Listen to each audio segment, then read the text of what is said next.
Hello, everyone. My name is Ronan Nagle-Weaver. I am a psychology student at the University of Birmingham, and I have an interest in mental health, but I've also more recently become involved in politics. So before all of this, I've never actually been politically engaged that much. I found the past few years of bickering around Brexit and other issues exhausting, to be honest. However, last year, I became really engaged in politics again, or perhaps properly for the first time, when I saw a video reporting on US presidential candidate Andrew Yang. And the report talked on how he planned on, quote, giving away free money. And when I read this title, like most people, I was met with a mix of skepticism, but also a bit of amusement. Though a few hours later, I'd gone down the proverbial YouTube rabbit hole. And as a result, I followed his campaign for the next few months. But something I noticed along the way is that UBI wasn't mentioned at all much in UK political circles, or not as much as it is in America, thanks to Yang now. So when Yang launched his nonprofit Humanity Forward, I felt like I should get more involved. So I joined the UBI Lab Network, and it's been a great experience so far. And anyone watching or listening to this, I highly encourage you to get involved because, I was never involved or engaged, but it's been so easy and it's been really rewarding. So I just encourage anyone out there, if you're hearing or listening to this, please do get involved. So in terms of the topic this evening, how young people could benefit from UBI, there are three issues that stand out to me. Many of these are pre-existing worries, but they've only been enhanced because of COVID-19. So the first one is housing.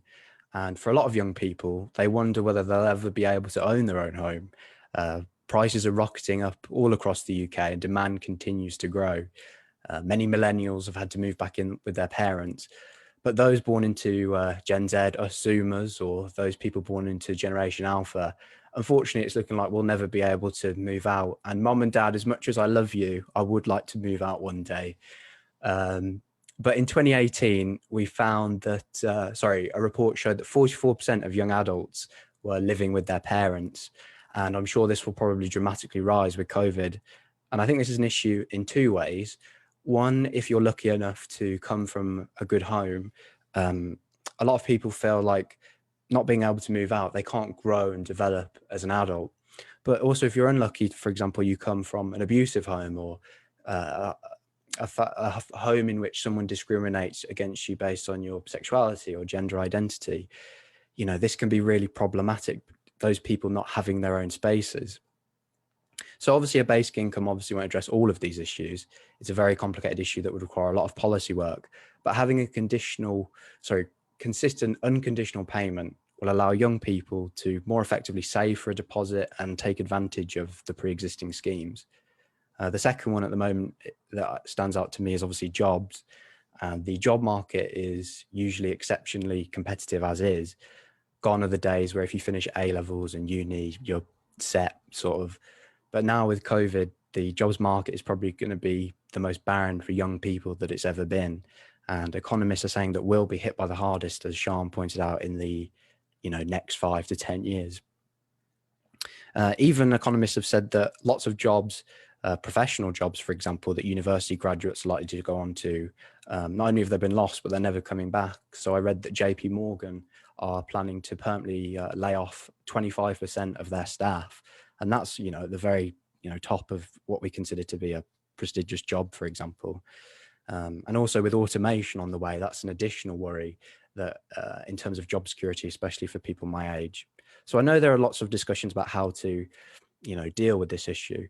And, I don't have all the answers, but to me, it seems like a basic income would allow young people to level up their skills, take risks and pursue jobs that they really care about whilst having that layer of security. And the final issue that's, I suppose, really important to me is well-being. Obviously, there are lots of academic and data-driven reasons as to why UBI is important, but as somebody who studies psychology and really cares about mental health, I think something that's often not looked at is the effect that basic income would have for people with mental health issues. So in terms of the data around mental health, even before COVID came along, the data is pretty bleak. 20% of adolescents experience a mental health issue in a given year. And 50% of all mental health issues emerge before the age of 14 and 75% before the age of 24. And these don't tend to be, short bursts of distress. They tend to be lifelong conditions. So even in normal circumstances, young people are very susceptible to developing lifelong conditions. Not only does this affect their psychological well-being, but their ability to reach their potential as citizens. Lots of data has shown that students with mental health issues are much less likely to perform compared to their peers, and are less likely to go on to successful jobs and etc. So it has a wide-ranging effects. So things have obviously been greatly impacted by COVID, and the research out there is still very much ongoing, but it's clear that this will affect young people's mental health in the short and long term. So as I mentioned before, and as B pointed out earlier, that UBI isn't this panacea that will cure everything. But for a lot of young people, financial difficulties are very much a concern. So UBI would not only offer a solid financial layer of security, but also a psychological one too, knowing you have that layer that you can't fall below. As Andrew Yang says, it's capitalism where income doesn't start at zero. There's a solid floor. We raise the floor for everyone, so to speak. So in conclusion, obviously, there are lots of issues facing young people. I think data aside, the general mood is that young people are very worried about their futures. Will I be able to get a job? Will I ever be able to move out? Will I ever be able to start a family one day? Or how will I cope with, these, for example, if people have pre-existing physical and mental health conditions, there are lots of concerns that young people have. So there are many reasons why young people are afraid.